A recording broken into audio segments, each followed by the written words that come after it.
Muy buenas noches, bienvenidos a una edición más de Camino a los Pinos. A nombre de Alfonso Martínez Córdoba, yo soy Lorenzo Lazo y les damos la más cordial bienvenida a esta edición en la cual vamos a analizar con uno de los más importantes pensadores e ideólogos la evolución, el avance y la contribución de la izquierda en su visión social y en su papel político en el sistema político mexicano. Vamos a tener hoy una sesión de gala con un invitado de lujo que es José Woldenberg y vamos a conocer una cápsula con sus antecedentes.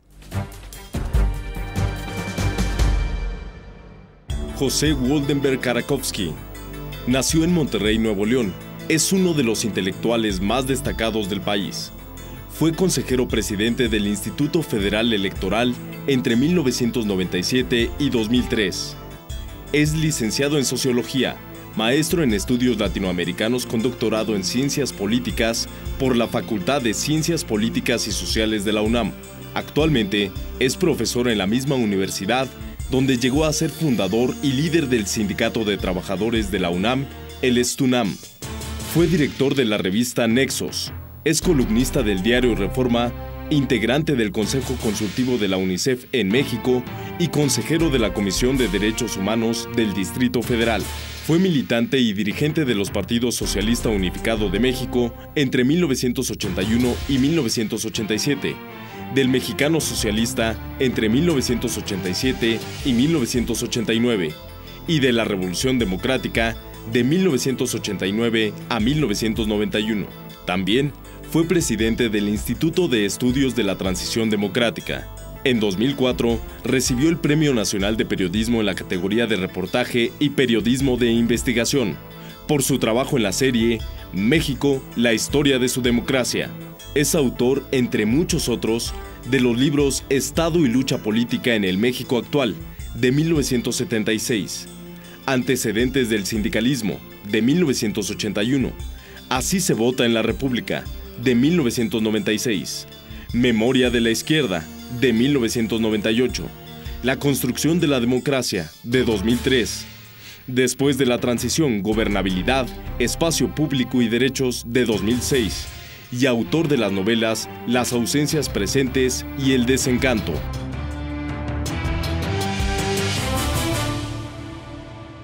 Pues vamos a platicar con José Woldenberg. José, bienvenido a Camino a los Pinos.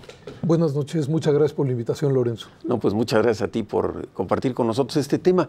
En la historia política del siglo XX, la reconstrucción del Estado mexicano a partir de la Constitución de 17, hay antecedentes de partidos de izquierda. Hay una visión previa a la Revolución de Octubre en la Rusia presoviética de este germen de visión social en México. ¿Cómo evoluciona la izquierda mexicana en el siglo XX? ¿Cómo tiene ese proceso de atomización y de enfrentamiento que en un momento dado nos lleva a tener muchas visiones de la izquierda? Bueno, quizá valdría la pena empezar por el final de tu pregunta. En México a lo largo del siglo XX ha habido muchas izquierdas, no una izquierda. Y yo creo que, como bien decías, desde el movimiento armado de 1910, hubo una serie de contenidos dentro del propio movimiento que bien pueden definirse como de izquierda. Las reivindicaciones que surgieron del mundo obrero en el sentido de que era necesario reconocer el derecho a la organización de los trabajadores para que estos pudieran negociar de manera bilateral sus condiciones de trabajo, y que era un derecho de los mismos la huelga como un medio de presión legítimo ante las empresas, es una idea que se abre paso a lo largo del movimiento revolucionario y que cristaliza en la Constitución de 1917. Todo el artículo 123, que no estaba en el proyecto original que envía Carranza al Congreso, de alguna manera es introducido, diseñado, modelado por lo que podemos llamar el ala izquierda del Congreso Constituyente. Creo que el artículo 27 y su idea de la reforma agraria y de la necesidad de repartir la tierra para hacerla productiva es también un producto de las corrientes de izquierda de la época. De tal suerte que siempre en México se habló incluso desde el mundo oficial y también desde la sociedad, de una izquierda que actuaba dentro de los marcos de la Constitución mexicana, tratando de hacer realidad muchos de sus preceptos. Entonces tenemos un grupo de trabajadores obreros y tenemos un grupo de campesinos, los dos inconformes con el régimen porfirista y que en mucho tiene una relación importante con inversión extranjera en nuestro país. Esos grupos se organizan, esos grupos se vuelven fuerzas colectivas que reclaman para sí una visión económica más nacionalista del país, ¿no? Más nacionalista y sobre todo más equitativa, más igualitaria. Hay que recordar que las primeras organizaciones obreras que se dan en el siglo XIX tienen que presentarse bajo el manto de las mutualidades. ¿Por qué? Porque la propia legislación del siglo XIX prohíbe la organización colegiada de los trabajadores para negociar de manera bilateral las condiciones de trabajo.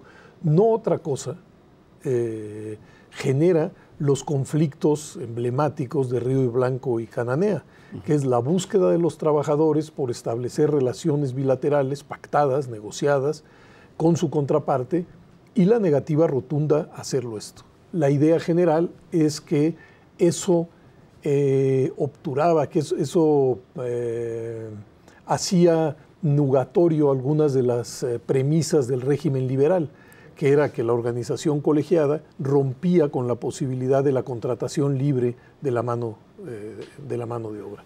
Creo que por fortuna en la Constitución de 1917 se garantizan esos tres derechos que son básicos: el derecho a sindicación, el derecho a la contratación colectiva y el derecho a la huelga. Y luego de la expedición de la Constitución de 1917, lo que vivimos en México es una ola organizativa tremenda.